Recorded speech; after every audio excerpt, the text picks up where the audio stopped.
Das Sonnengleichnis ist das erste der 3 berühmten Gleichnisse der Politeia und veranschaulicht ebenso wie das Liniengleichnis und das Höhlengleichnis Platons Ideenlehre. Im Zentrum steht die Idee des Guten.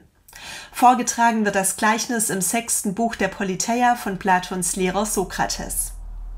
Im Sonnengleichnis versucht Sokrates, das Gute zu veranschaulichen und vergleicht die Idee des Guten mit der Sonne.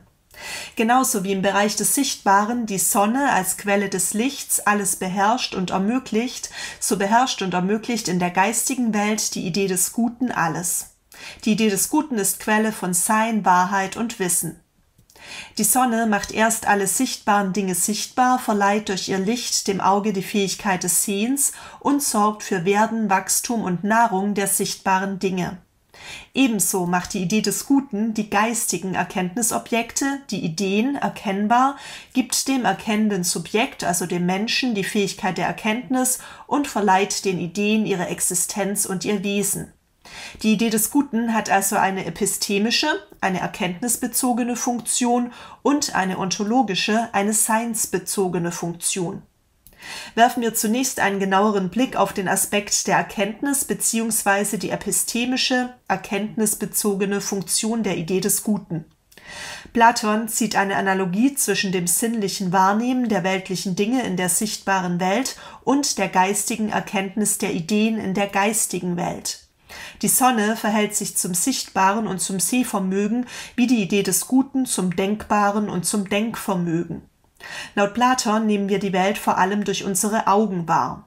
Das Auge vermittelt uns seiner Ansicht nach das meiste Wissen über die sinnlich wahrnehmbaren Dinge.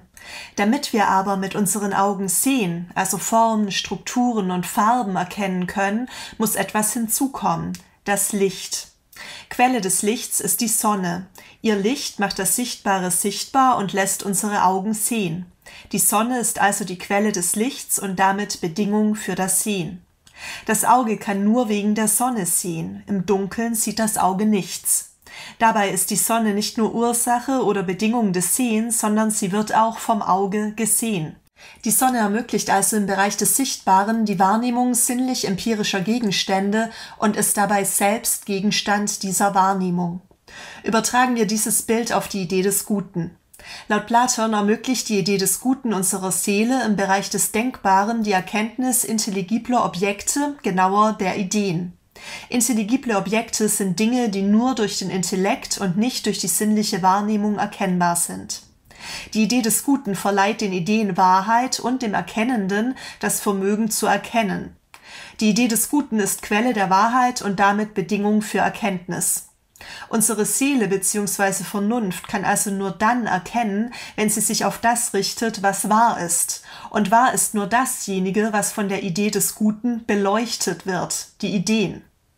Die Idee des Guten ist also die Bedingung für die Erkenntnis. Nur durch die Idee des Guten kann die Seele die Ideen erkennen.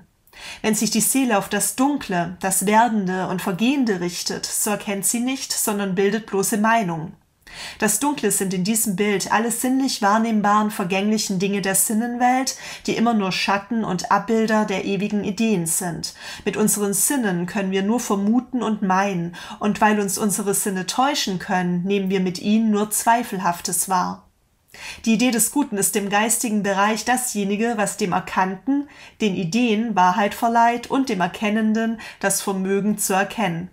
Nur mit dem Verstand können wir nachdenken und zum Beispiel mathematische Formeln von höherem Wahrheitswert entwickeln. Die reine Vernunft schließlich ermöglicht uns, die vollkommen wahren Ideen zu erkennen. Ideen können wir nur durch die Vernunft begreifen und nur die Ideen besitzen ewige Vollkommenheit und absolute Realität.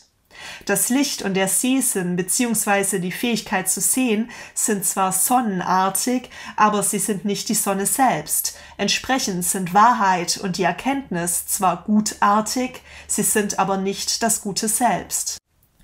Darüber hinaus hat die Idee des Guten aber auch eine ontologische Funktion. Sie sorgt nämlich überhaupt erst für die Existenz der Ideen. Um diesen Aspekt zu veranschaulichen, bemüht Platon erneut seine Sonnenanalogie. Das Gesehene existiert nämlich nur wegen der Sonne. Das Licht der Sonne ermöglicht die Existenz der sichtbaren Dinge, indem es für deren Werden, Wachstum und Nahrung sorgt. Dabei verändert die Sonne selbst sich nicht. Ebenso ermöglicht die Idee des Guten erst die Existenz der Ideen. Sie ist die Ursache für das Sein und das Wesen der Ideen. Das Erkannte, die Ideen, haben also nur aufgrund der Idee des Guten Sein und Wirklichkeit. Ebenso wie die Sonne ist auch die Idee des Guten keinem Wandel unterlegen, sondern unveränderlich. Die Wirklichkeit wird durch die Idee des Guten also nicht nur erkannt, sondern auch erzeugt. Sie ist deren Ursache. Deshalb übersteigt die Idee des Guten die Wirklichkeit.